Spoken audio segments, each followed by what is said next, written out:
For example ایک باپ ہے اور اس نے اپنے بچے کو منع کیا ہے کہ آپ نے چھت پر نہیں جانا، وہاں پر ایک بہت ہی خطرناک سانپ ہے،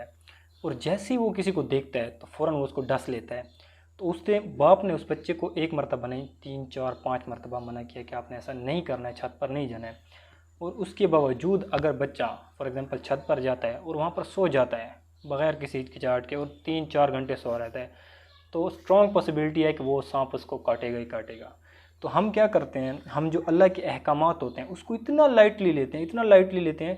کہ فار ایگزامپل اللہ نے حرام ریلیشن شپ سے منع کیا، اللہ نے شراب سے منع کیا، اللہ نے ماں باپ کی نافرمانی سے منع کیا، اللہ نے ہر اینگل سے جس چیز کو منع کیا ہے ہم اس کو ایسے کرو اور ہمیں کوئی پرواہ نہیں ہوتی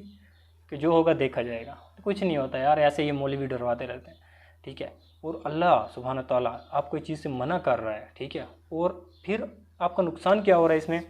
اللہ تعالیٰ آپ کو جب منع کر رہے آپ وہ کر رہے ہو تو اللہ تعالیٰ آپ کو اسی چیز میں ذلیل کرے گا۔ ابھی آپ دیکھو جو بندہ شراب پیتا ہے، ٹھیک ہے جی، تو اس کے لیے کیا بنے ہوئے ہیں، ہاسپٹل بنے ہوئے ہیں نشہ چھوڑنے کے، 10 15 20 سال کے بعد وہ وہاں پر پڑا ہوتا ہے۔ اب کینسر کے ہاسپٹل میں جاؤ تو آپ کو پتہ چلے گا کہ وہاں پر سب سے زیادہ جو آتے ہیں وہ اسموکنگ والے آتے ہیں۔ تو اللہ تعالیٰ نے اس کو اسی آزمائش میں ڈالا ہوتا ہے کہ جس چیز کو وہ لائٹلی لے رہا ہوتا ہے اور کہتا ہے کہ کچھ ہی نہیں ہوتا۔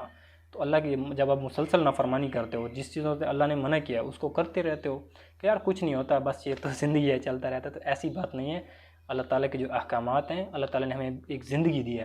اور اللہ سبحانہ تعالیٰ قرآن مجید میں کہتا ہے کہ ایک بندہ جو مومن ہوتا ہے اور نیک اعمال کرتا ہے تو ہم اس کو دنیا میں پاکیزہ زندگی دیتے ہیں،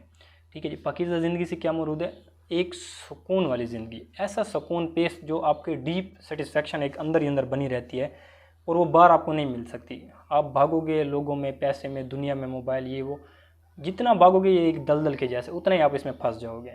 ٹھیک ہے جی۔ تو وہاں پر آپ نے کیا کرنا ہے، اللہ تعالیٰ کیا کہہ رہے ہیں کہ ایک تیری چاہت ہے، ایک میری چاہت ہے، تو وہ کر جو میری چاہت ہے، پھر میں وہ کر دوں گا جو تیری چاہت ہے۔ تو آپ نے کچھ بھی نہیں کرنا ہے، آپ نے صرف اللہ کے احکامات کو پورا کرنا ہے اور دین کو ٹائم دینا ہے، دنیا کو ٹائم نہیں دینا، ٹھیک ہے جی۔ فار ایگزامپل آپ بے انتہا دنیا کو ٹائم دے رہے ہو، اس سے آپ کو مل کیا رہا ہے،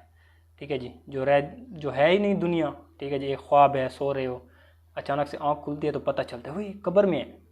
تو ابھی سے تیاری کیوں نہیں کرتے؟ افسلم کی کیا حدیث ہے؟ افسلم نے فرمایا کہ مومن سمجھدار مسلمان ہوئے جو مرنے سے پہلے مرنے کی تیاری کر رہے، تو ابھی سے کر لو، ابھی سے وہ احکامات چھوڑ دو، ابھی سے آپ چھوڑو گے تو بچ جاؤ گے، کیونکہ آگے جیسے دنیا چینج ہو رہی ہے، لوگ چینج ہو رہے ہیں، زمانہ چینج آ رہا ہے، قیامت کی نشانیاں پوری ہو رہے ہیں، تو آگے بے حیائی پھیل رہی ہے۔